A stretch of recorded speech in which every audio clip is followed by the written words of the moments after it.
Gameranx presents another episode of Before You Buy, the show where we give you some straight-up gameplay and some first impressions of the latest games releasing. I'm Jake Baldino, and today we're talking about Inside, a 2D-ish puzzle platformer game from Playdead Studios. These are the guys who made Limbo. Yeah, I know we're a little late on this one, but a ton of you guys have asked me about this game, and now it's finally out on Steam as well as Xbox One, so it's time to talk about it. Believe it or not, they have taken a very long time to work on and finish Inside, and thankfully, it's pretty awesome. It was definitely worth the wait. Inside is, for lack of better words, really cool and bleak, gorgeous, creepy, but fascinating. But thankfully, on top of all those descriptive words, it's actually, thankfully, really fun. Platforming in this is light and floaty, but not in the bad way, if that makes sense. That's all thanks to the physics engine they have, which is also really awesome, believable, and tangible. It helps with the puzzles, which aren't all physics-based, but thankfully managed to stay pretty unique. They don't usually feel too repetitive, save for like a few moments here and there, but each puzzle, from the simple ones to the complex ones, are very intricately designed, so it never really feels crappy, annoying, or weird. You're never really gonna get frustrated, you'll be temporarily stumped. But most of the time you can always get a grasp of what to do and how to do it within a few minutes. The challenge is there somewhat, but you never actually get fully stuck, and I kind of appreciated that. It kind of keeps things moving. The game just has a really great flow and sense of pace. Maybe that's because of the length, but we'll get more on that later. All of these things coincide with just the absolute detail of the world. There's little things here and there that you might not pick up on immediately, but until you're going through a puzzle, you'll then notice and realize some things, and that's really cool. That attention to detail is apparent through the entire experience here. That little extra level of detail gives the puzzles a little bit more depth because it's often a little bit more than just pulling a lever or pushing a crate, and then some of the mind control puzzles, which are really cool, but I don't want to spoil much. There is this weird mechanic with interacting with stuff in different depths within the plane, like more of like a 2.5D type of thing,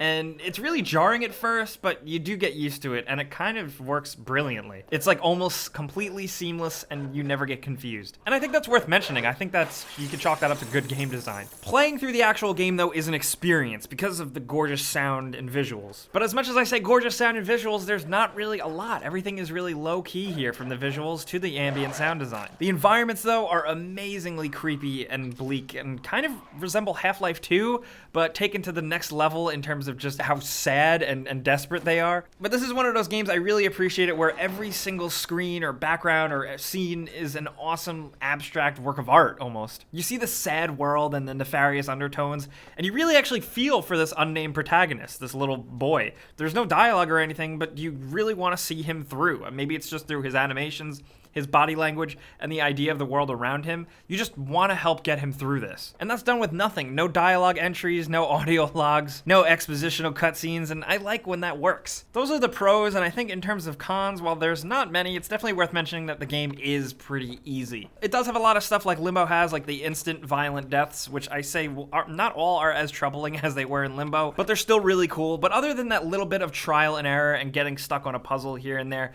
the game is very easy. It's a breeze to play through, and some players looking for more of a challenge, you're not going to find the toughest brain busters here or the most unfair quick permadeath stuff, but I think that is worth noting that the game is totally a breeze and a walk in the park. It's also not very long. You're probably going to hear this a lot, but more on that in a second. I will say, if you are a Limbo fan, you're probably going to love it. I actually liked it more than Limbo, but you judge for yourself. And if you've never played Limbo, there's still a good chance that you might love this. But Inside is really quality over quantity here. It's maybe 3.5, maybe 4-ish hours, depending on how good you are at not dying and solving puzzles, and it's $20. So that's where some people draw the line, and I completely understand it, but I'd say that it's that good where I can recommend it. It's polished, it's perfected, and I found myself giving it another playthrough, which takes a lot for me to do that. I don't really do many immediate second playthroughs of games, at least not these days, because there aren't as many games that actually warrant it. Inside is so short, but you're gonna want to experience this shit over and over and over again. I mean, if you found yourself playing through Limbo more than once, you're gonna find yourself playing through Inside even more than that. Inside is really great, just straight up good, and I can totally recommend it to you guys. If you have played through this game, I know it has been out for a while now, you gotta let us know in the comments what you think about it. Try to avoid spoilers for other players, because the ending is something worth experiencing, and it's satisfying to just go into it not knowing anything. But if you haven't played Inside, let's also talk about it. How do you feel about it? Do you feel good about it? Did I give you enough info? Whether you played it or not, let's talk about Inside and anything about that down in the comments below. But if you have more questions about the game, you can ask me in the comments or on Twitter, Facebook, and Instagram at Jake Baldino. You guys know the deal. If you like this video, clicking Clicking the like button helps us out a ton, and we really appreciate it, and subscribing is a good idea if you're new because we put out videos like this every single day. But as always, thanks for watching, and I'll see you guys next time.